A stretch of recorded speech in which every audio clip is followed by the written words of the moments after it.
Tapi tiba-tiba tanpa mereka sadari muncul dua orang bertopeng langsung menyentrum mereka. Kalau dari bahasanya, mereka adalah turis yang ikut serta dalam pembersihan tersebut.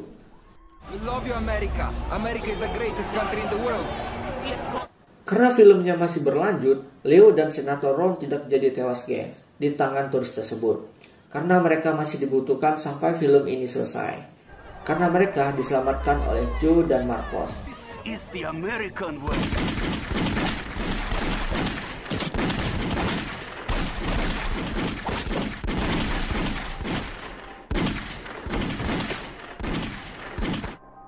Senator. Dan akhirnya mereka bersembunyi di toko Indomaret milik Joe. Mereka bisa merasa aman sekarang. Walaupun begitu, tetap saja Leo waspada karena Ron merupakan prioritas utama.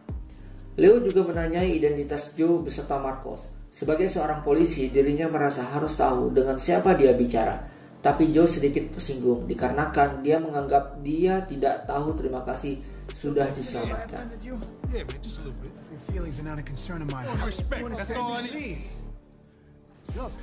Tidak berselang lama, para cabe-cabe tadi kembali ke toko Joe untuk membalas dendam dengan membawa kelompoknya yang lain.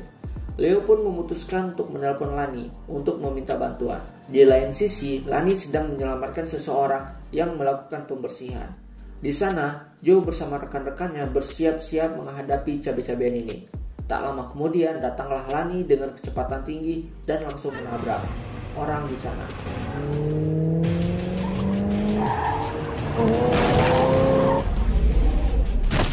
Dengan muka sangarnya, Lani turun dengan membawa shotgun. Kemudian langsung saja menghabisi cabe-cabean itu dengan sangat mudah.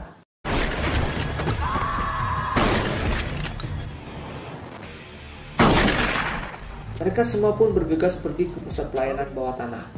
Tetapi tanpa mereka sadari, pasukan tentara bayaran yang mengincar Ron bisa melacak keberadaannya.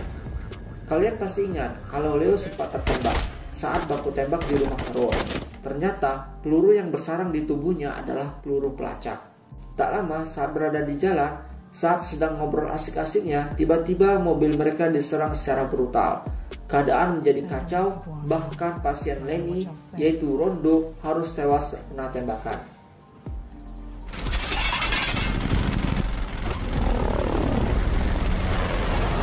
Jesus Christ, Rondo's dead. Leo pun menyuruh mobil itu berbelok menuju ke sebuah tempat yang ternyata dipenuhi para gangster yang sedang berkelahi.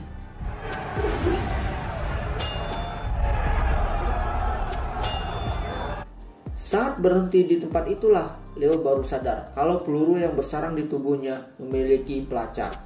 Dia pun dengan nekat mengeluarkannya secara paksa dan berhasil.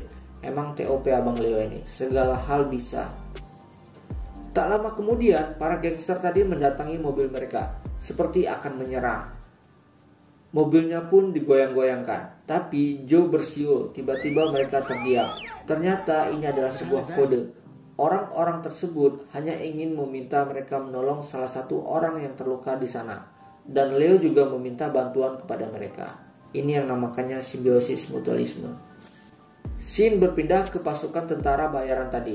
Mereka bisa melacak keberadaan Leo dan teman-temannya.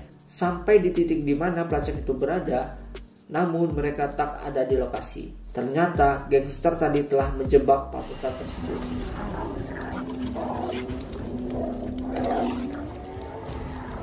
Pada saat mereka tiba di terowongan zona aman, mereka disambut oleh Dante Bishop, yang dimana dia merupakan pemimpin organisasi tersebut. Di sanalah Bishop mengajaknya berkeliling sembari menjelaskan tempat apa itu. Tempat di mana mereka melindungi warga yang hanya menjadi korban keganasan NFFA. Seperti biasa, Leo dengan inisiatifnya melihat keadaan tempat itu dan perhatiannya tertuju ke sebuah ruangan yang nampaknya rahasia. Di zona aman, Leo dan teman-temannya bisa merasa aman walau hanya sebentar. Pada saat itu juga Joe memutuskan akan kembali ke tokonya karena sudah berhasil mengantar Ron ke tempat yang aman. Lenny beserta Marcos pun memutuskan menemaninya. Di sisi lain, Leo yang semakin curiga dengan ruangan tadi berusaha diam-diam masuk ke ruangan itu untuk mengetahui ada apa sebenarnya di ruangan tersebut. Namun, Leo ketahuan sehingga terjadi baku hantam di sana. What are you doing here?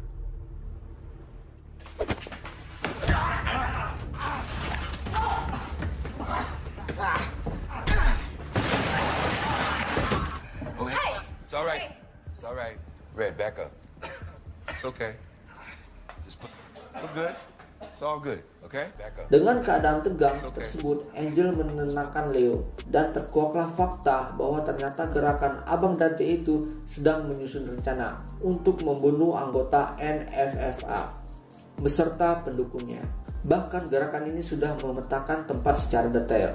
Ron tampak kecewa di sana. Dia berdebat dengan Angel, tapi bukan Angel de Maria, karena tak ingin gerakan Bishop melakukan pembunuhan terhadap kandidat NFFA. Dia tak mau pemerintahannya dibangun seperti apa yang NFFA perbuat.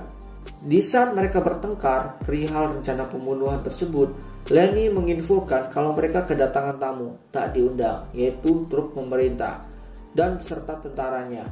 Dan Leo serta Ron pergi dari sana untuk bertemu Lani. Marcos beserta Lani pun memutuskan kembali guna menyelamatkan Leo dan Ron. Mereka akhirnya kembali bertemu dan langsung berusaha pergi keluar kota guna mengamankan Senator Ron. Namun saat di jalan, tiba-tiba mobil mereka ditabrak sehingga terbalik. Dan seperti yang kita tebak, itu adalah mobil pasukan tentara bayaran. Mereka menculik Senator Ron untuk diserahkan kepada anggota NFFA. Di sisi lain, Leo mengetahui akan dibawa kemana Senator Ron. Jadi mereka bergegas menyelamatkannya. Senator Ron yang telah sampai di sebuah tempat, yaitu gereja, dengan cara paksa dirinya diikat, kemudian dipasangkan pakaian putih. Senator Ron tadi dibawa dengan paksa ke hadapan para pendukung Owens. Dia menjadi korban pembersihan para pejabat NFFA. Para hadirin serta orang-orang edan di sana mulai melakukan ritualnya. Tapi Leo bersama Bishop juga telah berhasil masuk ke tempat itu dan melumpuhkan penjaga. Rowan juga akan dihabisi di sana sehingga mereka harus cepat bertindak. Saat sang senator Ron sedikit lagi akan dibunuh, Marcos dengan keahlian snipernya langsung menembak tepat mengenai Caleb. Hal ini membuat baku tembak terjadi.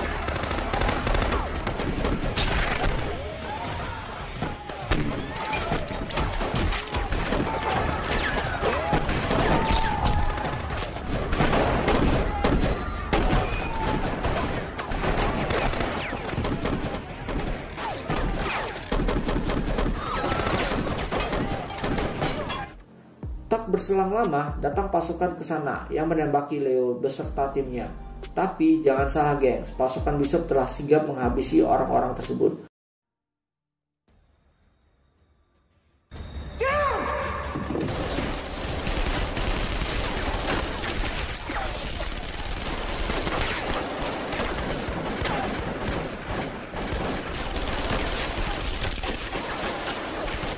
Mereka pun kembali berkumpul guna menyusun rencana selanjutnya.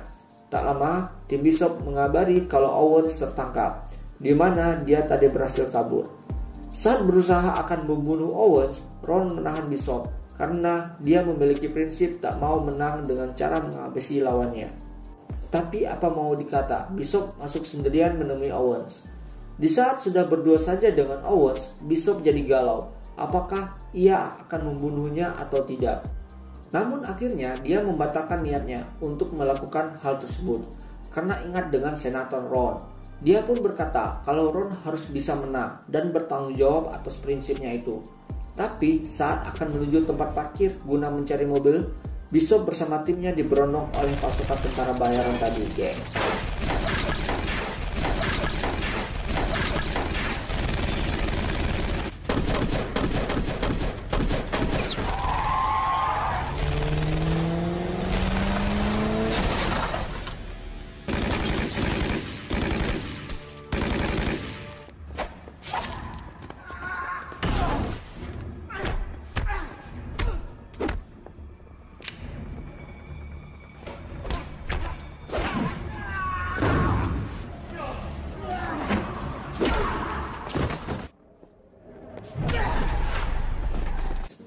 Kembali ke Ron bersama rekan-rekannya. Saat akan kabur dari sana, tiba-tiba asisten Owens datang dan langsung menyerang Ron.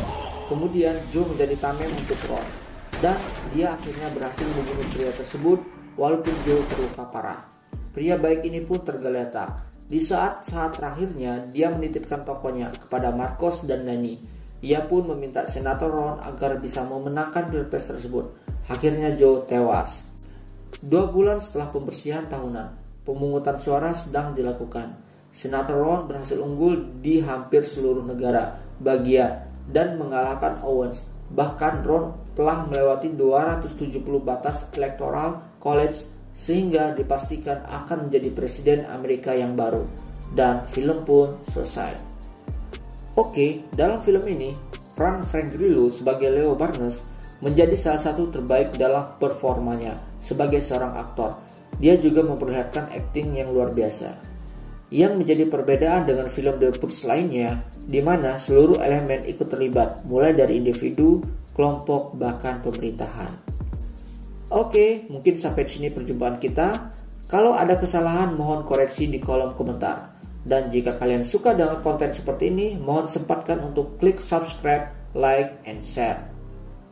Oke, Bang Pan tutup video ini. Sampai jumpa di video selanjutnya. Bye-bye.